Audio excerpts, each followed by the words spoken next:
الحمد لله نحمده ونستعينه ونستغفره ونؤمن به ونتوكل عليه ونعوذ بالله من شرور أنفسنا ومن سيئات أعمالنا من يهده الله فلا مضل له ومن يضلله فلا هادي له. قال الله تبارك وتعالى في القرآن المجيد والفرقان الحميد: إن الصلاة تنهى عن الفحشاء والمنكر. وقال النبي صلى الله عليه وسلم: من ترك الصلاة متعمدا فقد كفر، أو كما قال عليه الصلاة والسلام.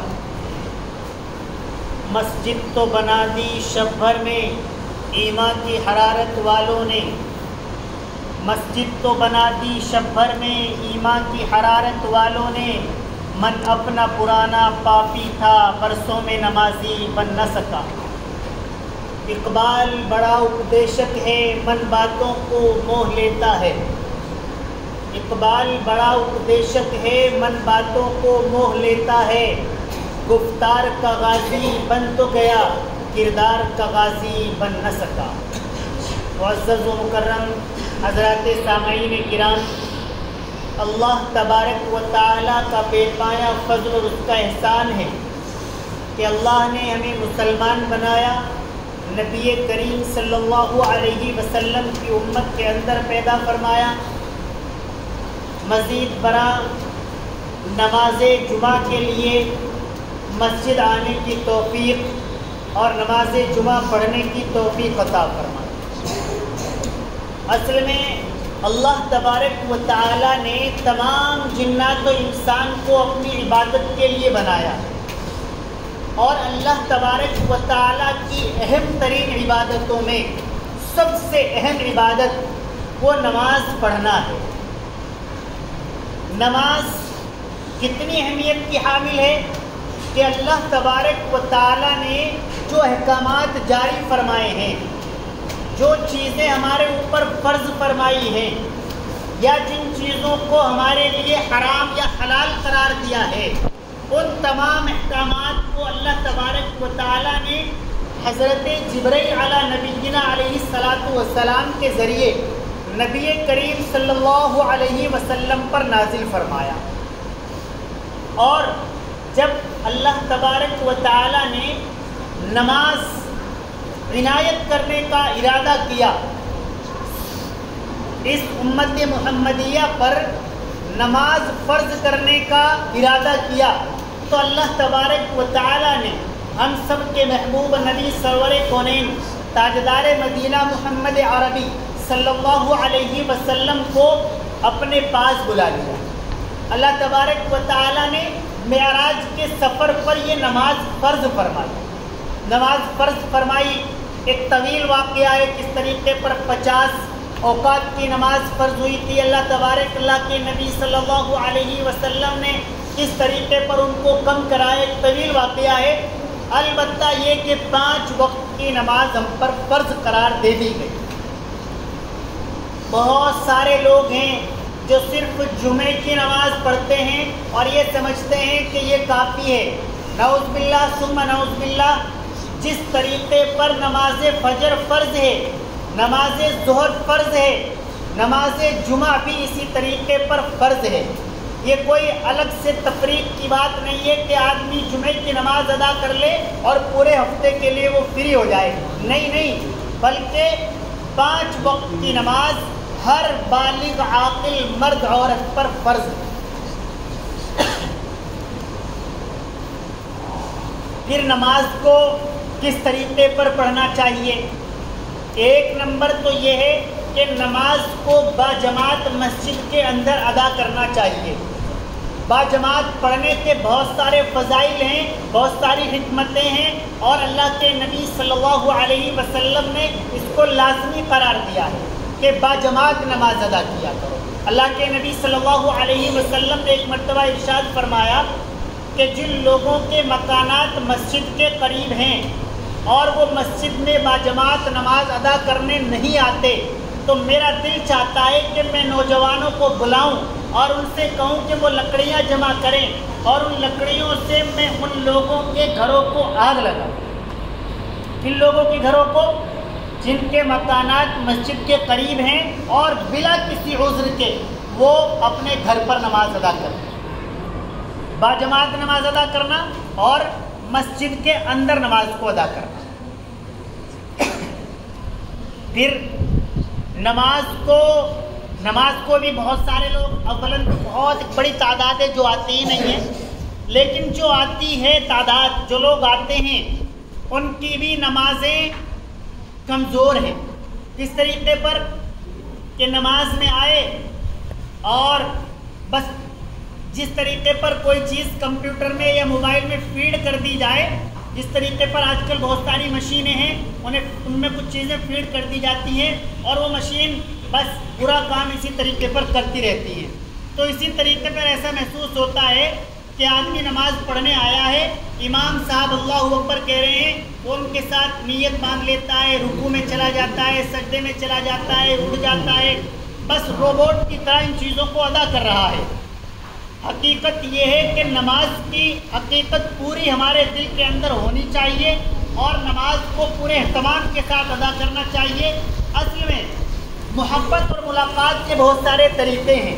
محبت، میاں بیوی کی محبت الگ ہوتی ہے، شوہر باپ اور بیٹے کی محبت کا طریقہ الگ ہوتا ہے، ماں اور بیٹے کی محبت کا طریقہ الگ ہوتا ہے۔ جیسے باہر سے سالوں میں 2 سال میں کوئی بیٹا آئے تو ماں کا طریقہ یہ ہوتا ہے کہ اگر وہ روٹی بنا رہی ہے تو وہ اس کو توے پر چھوڑ کر فوراً دروازے پر جا کر بیٹے سے ملاقات کرتی ہے، چپٹ جاتی ہے، بہت محبت کا اظہار کرتی ہے، اتنے دن میں آیا ہے، خط بھی نہیں بھیجا، فون بھی نہیں کیا، طرح طرح کی شکوے گلے کرتی ہے۔ اور ایک والد ہوتا ہے، اس کی محبت کا طریقہ الگ ہوتا ہے، بس وہ سکون و اطمینان کے ساتھ سلام دعا کر کے ایک طرف بیٹھ جاتا ہے، حالانکہ وہ بھی محبت بہت زیادہ کرتا ہے۔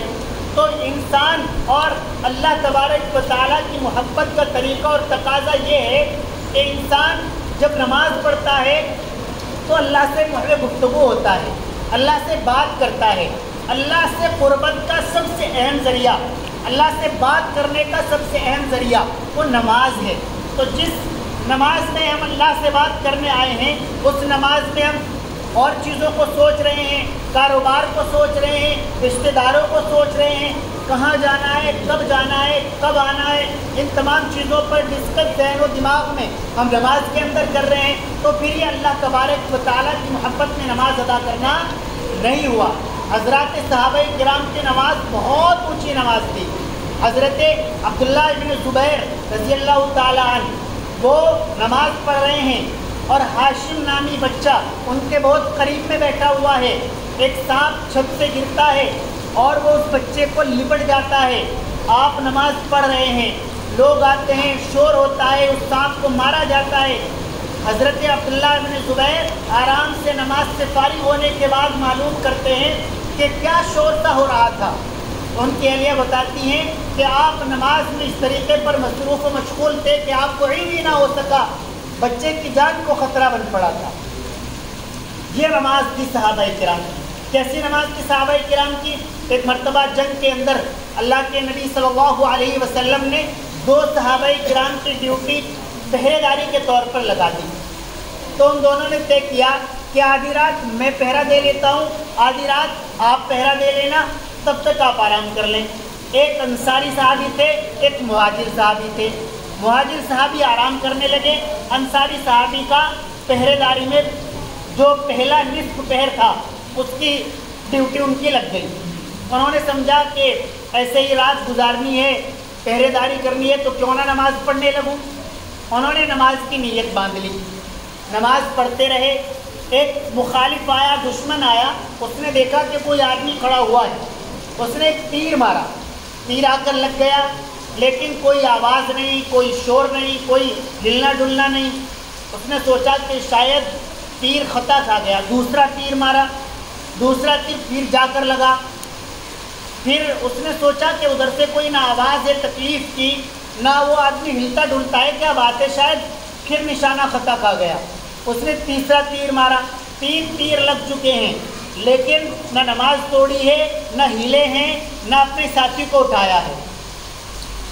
رکوع کیا، سجدہ کیا، نماز سے فارغ ہوئے، پھر اپنے ساتھی کو اٹھایا اور اٹھانے کے بعد بتایا کہ یہ مجھے 3 تیر لگ چکے ہیں، خون بہت زیادہ بہہ رہا ہے۔ ان ساتھی نے کہا کہ بھائی آپ مجھے تو اٹھا دیتے، بتا دیتے۔ انصاری صحابی رضی اللہ تعالیٰ عنہ نے فرمایا کہ میں نے سورہ کہف شروع کی ہوئی تھی، میری طبیعت بالکل نہیں چاہ رہی تھی کہ اس کو مکمل کیے بغیر میں رکوع کر لوں۔ اگر مجھے اس چیز کا اندیشہ نہ ہوتا کہ مجھ کو تیر لگتے رہے اور میرا انتقال ہو گیا تو جو ڈیوٹی میری اللہ کے نبی نے لگائی ہے وہ ڈیوٹی میں خامی ہو جائے گی اگر میرا اسی طریقے پر انتقال ہو گیا۔ اگر مجھے اس چیز کا خطرہ نہ ہوتا تو میں سورہ کہف کے ساتھ پوری نماز کو مکمل کرتا۔ آج ہم بہت ساری چیزیں سوچتے رہتے ہیں، ذہن و دماغ میں ہمارے چلتی رہتی ہیں، اور مچھر بھی کاٹتا ہے تو اس کا بھی ہمیں احساس ہوتا ہے اور مارنے دوڑتے ہیں، مکھی کان پر بیٹھتی ہو تو اس کو اڑانے دوڑتے ہیں۔ آج ہماری نمازوں کا یہ حال ہے۔ تو حضرات سامعین کرام، اپنی نمازوں کو صحابہ والی نماز، اپنی نمازوں کو نبی کریم صلی اللہ علیہ وسلم والی نماز ہمیں بنانا ہے۔ پورے اہتمام کے ساتھ وضو، پورے اہتمام کے ساتھ تکبیر اولیٰ کے ساتھ امام کے پیچھے باجماعت مسجد میں نماز، تو اللہ تبارک و تعالیٰ کی قربت کا ذریعہ بنے گا، اور اللہ تبارک و تعالیٰ جو ہمارے ساتھ مشکلات ہیں یہ تمام تر انشاءاللہ تعالیٰ دور ہو جائیں گی اور ہم اللہ کے قریب ہو جائیں گے۔ اللہ تبارک و تعالیٰ عمل کرنے کی توفیق عطا فرمائے، ہم سب کو پکے سچے اہتمام والے نمازی بنائے، باجماعت مسجد کے اندر نماز پڑھنے کی توفیق عطا فرمائے۔ وآخر دعوانا الحمدللہ رب العالمین۔